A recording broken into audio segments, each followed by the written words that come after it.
Hello, everyone. This is Tom Fox, and I'd like to welcome you to episode 13 of Compliance Into the Weeds, a podcast with Matt Kelly and Tom Fox.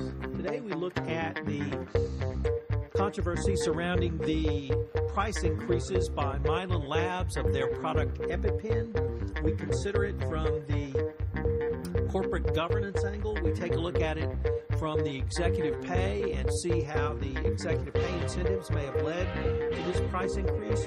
We consider what a corporation's obligations are to various stakeholders, specifically including shareholders, but also others. We take a look at risk evaluation at the board level and how reputational risk is not something that is required for a corporation to consider. This is based on a couple of blog posts that Matt has filed, and we're going to have links to those in the show notes. The episode comes in at just over 17 minutes. This is Tom Fox. I hope you enjoy this episode of Compliance Into the Weeds. Hello, everyone. This is Tom Fox, and I'd like to welcome you to another episode of Compliance Into the Weeds with my good friend and colleague, Matt Kelly. Matt and I are both in San Diego for the TEC 2016 Exchange Community Conference. So we're actually in the same town recording today. Welcome, Matt. Hello, Tom. It's good to talk to you here from lovely San Diego. And it is lovely indeed.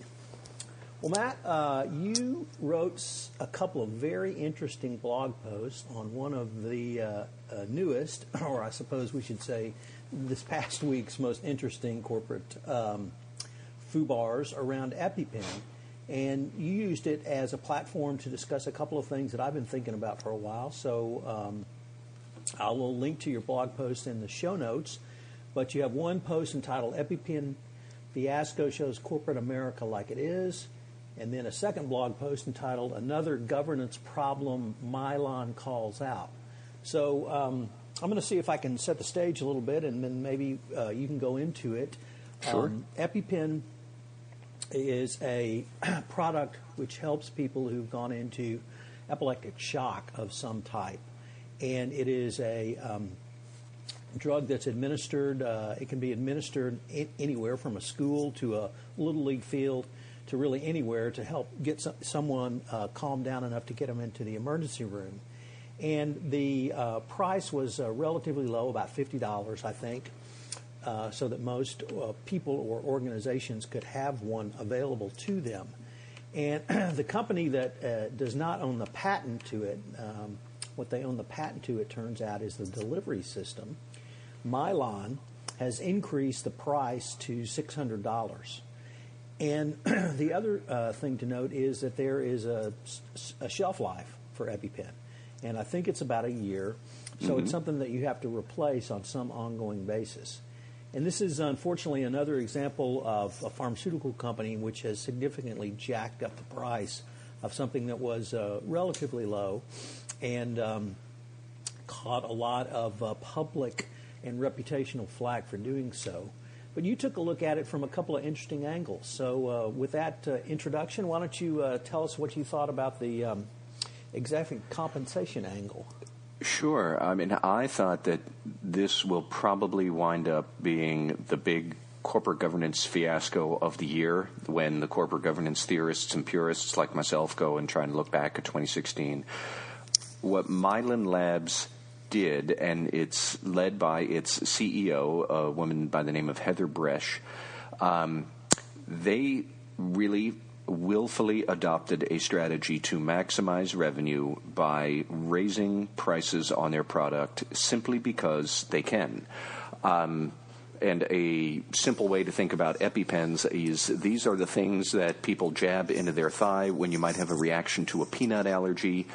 And I was kind of shocked that Heather Bresch and the rest of Mylan's senior executives would decide, why don't we pick a fight with America's school-age mothers of school-age children with peanut allergies who are really feeling the pain of this. This is a tremendous financial burden on them.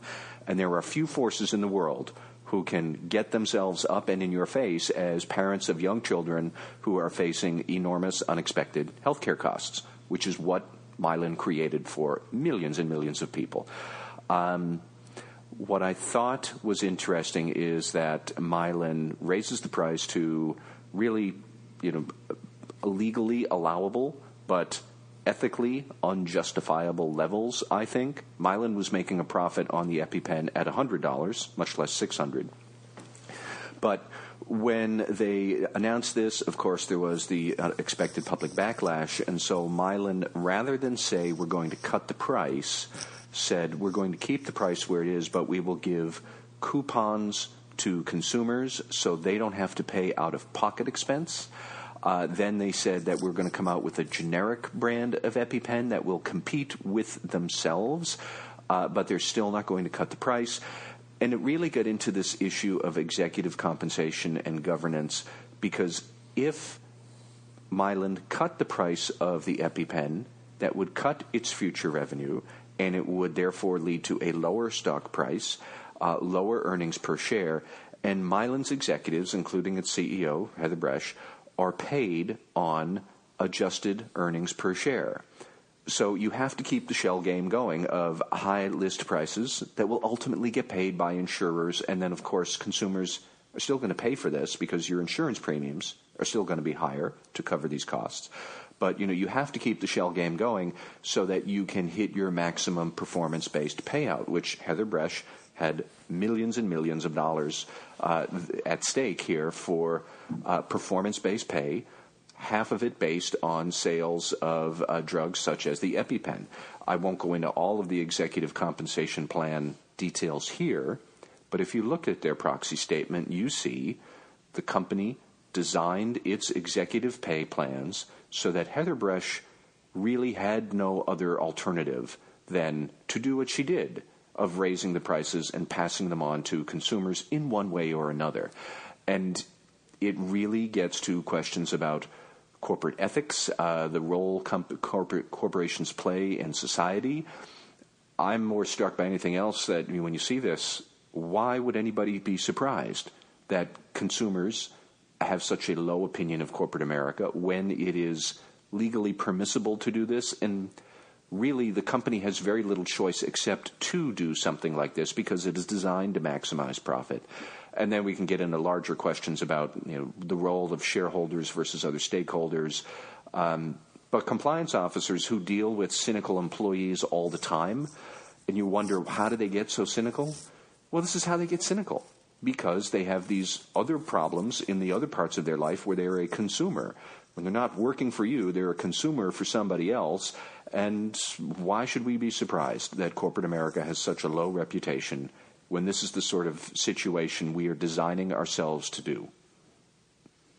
So in your first blog post, you note that the sales of EpiPen in the last decade have gone from 200 million to over 1 billion. Mm-hmm. And figures I've seen suggest that CEO Bresch was in the market, with the price increase and an attendant share price increase, was looking at a bonus of around $20 million in, I believe, 2018, if the price continues at this, share price continues at this level. So she had a significant personal interest in doing this. But you've moved to a broader topic of stakeholder engagement. And at this point, corporate America, or U.S. corporations, are duty-bound and legally bound to one stakeholder, and unfortunately that's shareholders only. But in your second blog post, you call out, but really there are other stakeholders that should be considered, or at least should be considered in the conversation.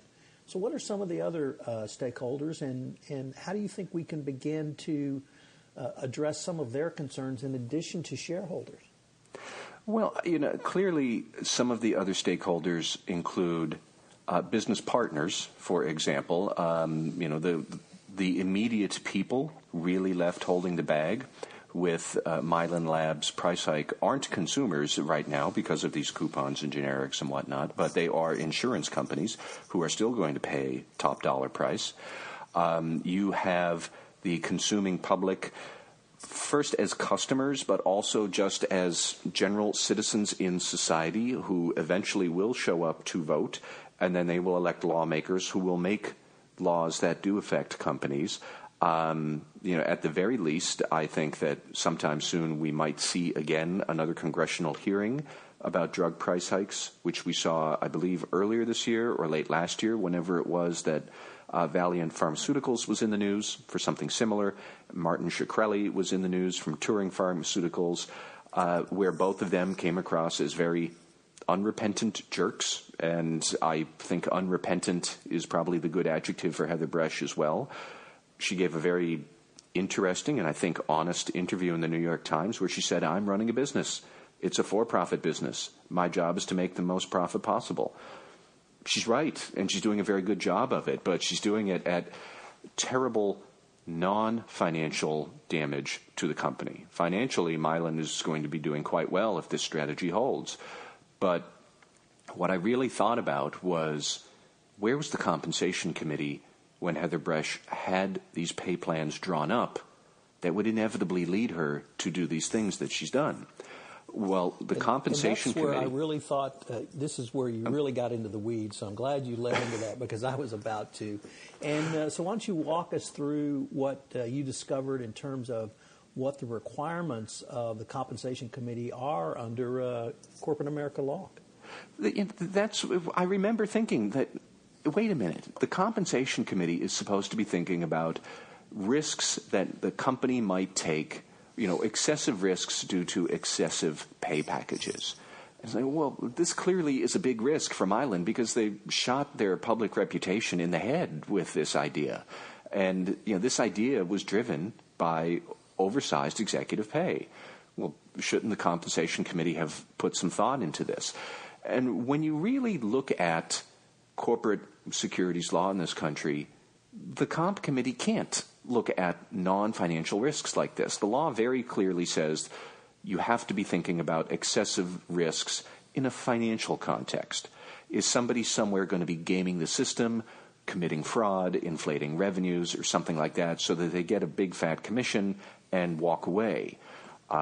This really came about in 2009, most recently. That was after the financial crisis, where we saw many financial employees selling all sorts of cockamamie financial instruments. Nobody knew what they were going to do except give them a big commission, and you pass the risk on to the next guy. Ultimately, the last guy holding the risk was the U.S. financial system, and it blew up into the financial crisis.